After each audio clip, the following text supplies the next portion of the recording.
Hello people, it is I, Royal Make Stuff, and today I'm doing a video retelling an old story I made when I was younger. It's not the best, and spoiler alert, I never finished it, but I put a lot of time into it, so I thought I'd share. Also, I'm not trying to make fun of the story. I was young and I'd never written a story before. This is all just for fun. Credit to this lovely person for the idea. So we start with a girl named Hope, who quite literally looks just like Coraline. I remember thinking this was the most unique design ever, although later, when I was still trying to spare the story, I redesigned her. But I'm pretty sure that's what she's supposed to look like at the end of the story, so I just used her original design for the speed paint. Anyway, we start with Hope waking up, but this orb that she for some reason owns starts glowing. Also, I was planning to make this a comic, but for some reason I wrote it like a novel. Whatever, moving on. But because of teenage angst, she ignores it in the random glowing orb. I don't know, I think that should have been a bit more concerning, but I can't say I'd act very much differently at 7 in the morning. So she goes and eats breakfast, but then she blacks out for a second. Maybe you should go get that checked out, girlie, but she just says she's fine. Also, did I mention that some random dude called the Shadow Lord took over the state and filled it with this toxic gas? Well, neither did past me. So she has to wear a gas mask whenever she leaves the house. Then she remembers when she got the orb. I hate calling it an orb, but I can't think of anything else to call it. So when she found it, she was like 12. Did I ever give these characters ages? And her older brother, Luke, found a different orb and uses the cheapest and most poorly written insults ever because apparently I'd never met somebody with a brother before. So then she realizes that her brother was acting strange and just so happened to disappear the night before this rando took over. That couldn't lead to anything at all, could it?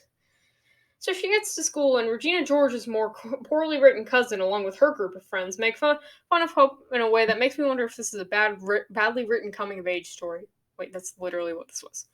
Then they bring her older brother, and she ends up creating a wall of ice. Oops, could this have anything to do with that glowing sphere? Well, no time to question it, because the teacher comes out and sends Hope to the principal's office because she was, quote, working with them. So the principal immediately expels her without even letting her speak a sentence, which I don't think happens, but whatever. He expels her because she has power like the Shadow Lord. Why did I choose to call him that? So she gets picked up by her mom, and her mom immediately says when they get home, Hope needs to grab her things and leave, which I don't get. She seemed like a good mom when we first saw her. Why is she kicking her child out without a second thought? So her mom gives her 10 minutes to get her stuff, and then she's on the streets. It starts raining, and the toxic gas can't survive in the rain for some reason, so she takes off her gas mask and sits down on a street corner. She cries for a bit when a very energetic girl with bright red hair comes and offers her to stay with them. Then a boy runs around the corner yelling at her. So the girl is named Blaze and the boy is named Cove. Cove, obviously, isn't very happy that Blaze offered to let this random person on the street stay in their house, but Blaze points out that Hope could be, quote, the last person they need, so Cove lets her stay. So apparently they know her from the news, and Blaze creates a fire to show Hope that she's fine with what happened. Cove puts out the fire with his water power, saying she can't do that in public. So they get to this random one-story house, and Blaze has already forgotten Hope's name. They go inside, and Hope meets a boy named August who has nature powers. She changes her clothes, and August shows her to her room. She unpacks her stuff and decides to draw in her sketchbook for a bit when someone knocks on her door. She opens it and sees a girl that she's never seen before, a girl with wind powers named Aura. Aura made Hope muffins like the pure angel she is, and she asks Hope if she wanted to play video games with them. Hope agrees, and she goes and joins them. They play Super Smash Bros. Until like 2 a.m.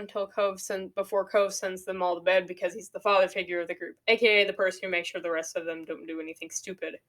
They go to bed, and August wakes Hope up, and that's as far as I got with it. As much as I was ragging on the story, I do like the concept. I'm pretty sure they had this training arc, and then they go fight the Shadow Lord. I really need to change that name. But it turns out the Shadow Lord is Hope's brother, and I can't remember what ending I had in mind. I know they defeated Luke and they ended up just living together and chilling, and I know their powers were linked to those orbs I mentioned and then kind of forgot about. And I think Hope got with August in the original story, but I highly doubt Hope is straight looking back at it. If I ever decide to rewrite the story, there would be a lot of changes. Anyway, that's all I have for you this week. Goodbye.